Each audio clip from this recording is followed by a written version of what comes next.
Madame, Monsieur, bonjour, bienvenue à ce rendez-vous d'information. Dans l'actualité en Côte d'Ivoire, la première session ordinaire 2021 du Sénat s'est ouverte hier au cours d'une cérémonie solennelle à Yamoussoukro.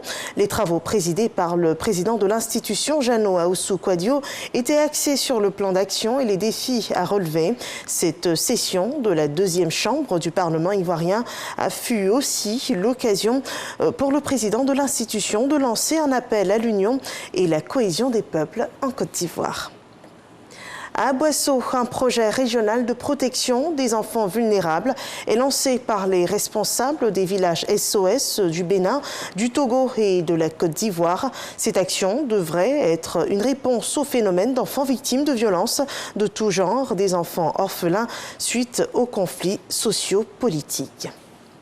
Dans la ville de San Pedro, 3 nouvelles grues de dernière génération viennent d'être mises en service au port autonome. Ces engins participent au renforcement des capacités opérationnelles de ce port. Les opérateurs pourront donc traiter et manipuler les navires avec aisance et célérité, nous dit Sam Kona. 3 nouvelles grues mobiles de dernière génération réceptionnées au port autonome de San Pedro. Un port qui voit ainsi sa capacité opérationnelle renforcée. Nous sommes arrivés quasiment à un niveau de saturation du port actuel. Aujourd'hui, vous voyez, nous sommes autour de 5 millions de tonnes. Le seul moyen pour nous, c'est d'améliorer les rendements, c'est d'améliorer nos procédures. Et ces 3 grues nouvelles qui sont acquises participent naturellement à l'amélioration de ces cadences-là, donc à l'amélioration globalement, je dirais, de la compétitivité du port et participent, je vais dire, à cette capacité du port à pouvoir réagir à la demande qui devient de plus en plus forte, ça il faut le dire. En tout cas, avec le président Alassane Ouattara, c'est vraiment l'espoir. Jusqu'en 2011, le premier port exportateur du cacao au monde disposait d'une seule grue.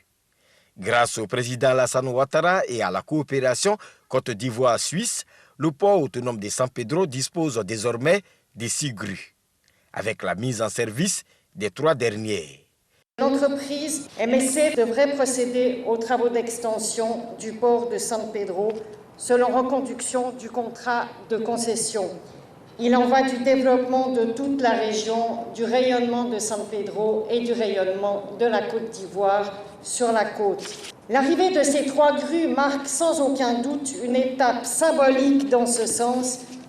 Au-delà de la convention de partenariat signée entre le port autonome de San Pedro et le groupe MSC, représenté par la société TIL, vous matérialisez de manière effective les excellents liens de coopération qui unissent nos 2 pays, donc la République fédérale de la Suisse et la République de Côte d'Ivoire.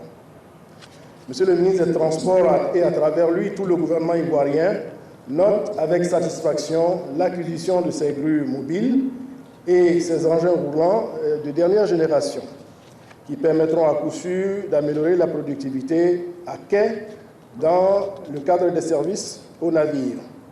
Inauguré en décembre 1972 par feu Félix Houphouët-Boigny, le port autonome de San Pedro a gagné en performance. Les travaux de modernisation annoncés par le chef de l'État ont démarré, avec le premier maillon qui est le terminal industriel polyvalent, d'un coût global de 122 milliards de francs CFA. L'actualité hors de chez nous, au Bénin, le président Patrice Talon remporte l'élection présidentielle. Il a été réélu dès le premier tour de la présidentielle avec 86,57% des voix. La majorité absolue des suffrages exprimés selon la commission électorale. Le taux de participation à cette élection est de 50,17%.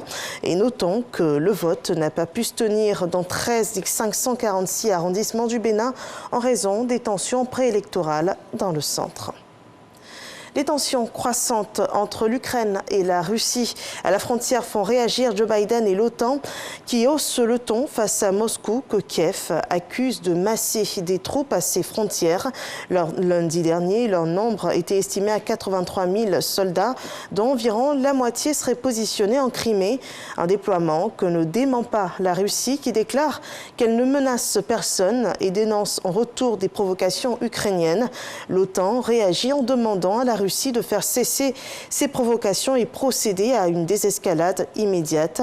Le secrétaire général de l'OTAN poursuit en déclarant que la Russie doit respecter ses engagements internationaux. Le soutien de l'OTAN à la souveraineté et l'intégrité territoriale de l'Ukraine serait inébranlable. Sur le procès de Derek Chauvin aux États-Unis, il est entré dans sa 3e semaine après la comparution des 38 témoins de l'accusation contre l'ex-policier accusé du meurtre de George Floyd. Place aux témoins et experts de la défense hier, mardi 13 avril 2021. Celle-ci a cité 6 témoins, dont un expert qui a tout fait pour convaincre les jurés que Derek Chauvin n'a fait que suivre le protocole de la police en immobilisant George Floyd qui résistait à son interpellation. Selon ce témoin de la défense, l'interaction de l'officier est objectivement raisonnable. C'est la fin de ce flash. Merci de nous avoir suivis. Bonne suite des programmes sur RTI 1 et rendez-vous à 13h pour le journal de la rédaction.